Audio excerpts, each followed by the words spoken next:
আসসালামু আলাইকুম। French fry কিন্তু আমরা প্রায় অনেকেই পছন্দ করে থাকি, বাট আমাদের অনেকেরই রেস্টুরেন্টের মতো ওরকম মচমচে ও কালারফুলি কিন্তু আমরা করতে পারি না।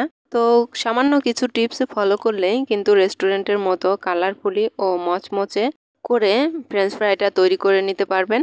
আমার বাসায় প্রায় সকলেই এটা পছন্দ করে থাকে, আর আমার ছেলে তো খুব পছন্দ করে। আমার ভিডিও করার সময়ও সে আমাকে ভিডিও করার সময়টুকু দিতে চাচ্ছিল না, চুপি চুপি করে হাতটা দিয়ে খাওয়ার চেষ্টা করছিল। তো আজকে আমি আপনাদেরকে ফ্রেঞ্চ ফ্রাই তৈরি করার রেস্টুরেন্টের যে সিক্রেটটা থাকে সেটা আপনাদের সঙ্গে শেয়ার করব। তো তার জন্য কিন্তু সম্পূর্ণ ভিডিওটি দেখতে হবে। চলুন তাহলে দেখিয়ে দিই কিভাবে ফ্রেঞ্চ ফ্রাই তৈরি করতে হবে। আমি এখানে 3টা আলু ভালোভাবে ছুলে নিয়েছি। এখন আলুটার চারপাশে যে গোলাকৃতির থাকে এটা একটু কেটে সাইজ করে নিচ্ছি। এখন আলুর মাঝ বরাবর লম্বা সাইজ করে একটু পাতলা করে কেটে নিচ্ছি। আপনারা দেখে বুঝে নেবেন, বেশি মোটাও হবে না আবার বেশি চিকনও হবে না, মিডিয়াম করে, যাতে করে ফ্রেঞ্চ ফ্রাইটার চার কোণাটাই সমান হয়। পাশে সাইজ করার সময় যে ছোট আকৃতির আলুর পিসগুলো হয় ওগুলো কিন্তু দেওয়া যাবে না, আর যদি দিয়েও থাকেন তাহলে ওগুলো আলাদা করে ভেজে নিতে হবে।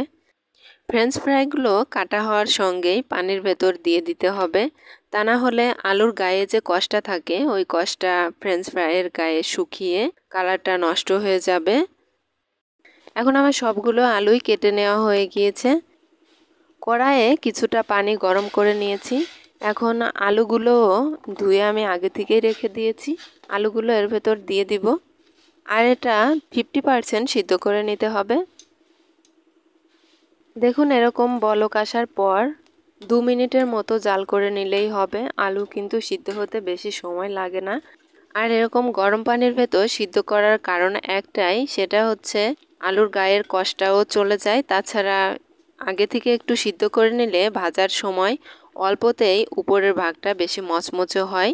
তাই বলক আসার পর 1.5 থেকে 2 মিনিট পানির ভেতর রাখবেন, তারপর উঠিয়ে নেবেন।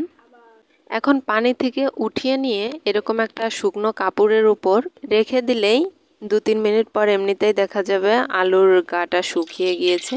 এই পর্যায়ে পরিমাণ মতো তেল দিয়ে, তেলটা একটু গরম হলে ফ্রেঞ্চ ফ্রাইগুলো তেলের ভিতর দিয়ে ভেজে নিতে হবে। আর প্রথম সময়ে চুলার হিটটা হাই হিটে থাকলেও পরবর্তীতে একটু মিডিয়াম করে নিতে হবে, তা না হলে এক সাইডটা পুড়ে যেতে পারে।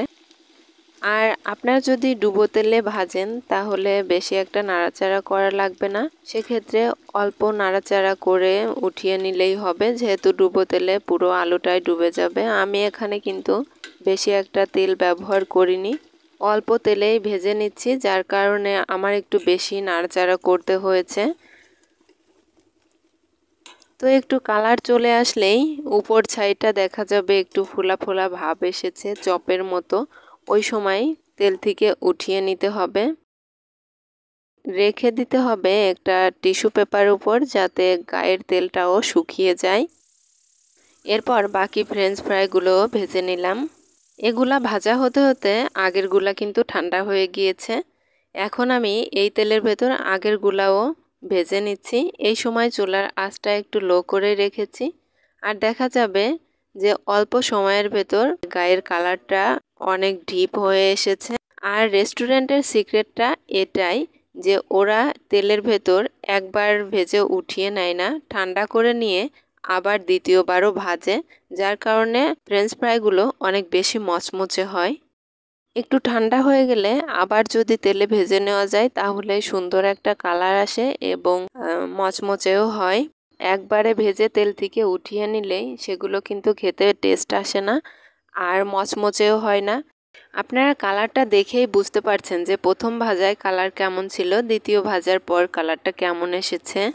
এখন আমি কিছুটা চিলি ফ্লেক্স আর লবণ দিয়ে একটা গুঁড়া তৈরি করে নিয়েছি। এখন এই গুঁড়াটা ফ্রেঞ্চ ফ্রাইয়ের উপর ছিটিয়ে দিতে হবে, তাহলে খেতে সুন্দর একটা টেস্ট আসে। আর এই সসটা আমার হাতে তৈরি করা, আমি আমার গাছের টমেটো দিয়েই এই সসটা তৈরি করেছি, আর খেতেও অনেক টেস্ট হয়েছে। আপনারা যারা ফ্রেঞ্চ ফ্রাই খেয়ে থাকেন তারা অবশ্যই জানেন যে সস ছাড়া ফ্রেঞ্চ ফ্রাই খেতে কিন্তু বেশি একটা ভালো লাগে না। এই সসের রেসিপিটাও আমার চ্যানেলে দেওয়া আছে, আপনারা দেখে আসতে পারেন। আমি লিঙ্কটা ডেসক্রিপশন বক্সে রেখে দিব। আর এরকম পারফেক্ট সসের সঙ্গে জাস্ট অসাম লেগেছে বলবো, আপনারা বাসায় ট্রাই করে দেখবেন। আর আমার এই রেসিপিটা ফলো করে ট্রাই করবেন, দেখবেন ফ্রেঞ্চ ফ্রাই তৈরি করতে সাকসেস হয়েছেন। তো এই ছিল আজকের রেসিপি কেমন লেগেছে অবশ্যই কমেন্টে জানিয়ে যাবেন। আর আমার চ্যানেলে এরকম সুন্দর সুন্দর রেসিপি দেখার জন্য আমার চ্যানেলটা সাবস্ক্রাইব করে রাখবেন।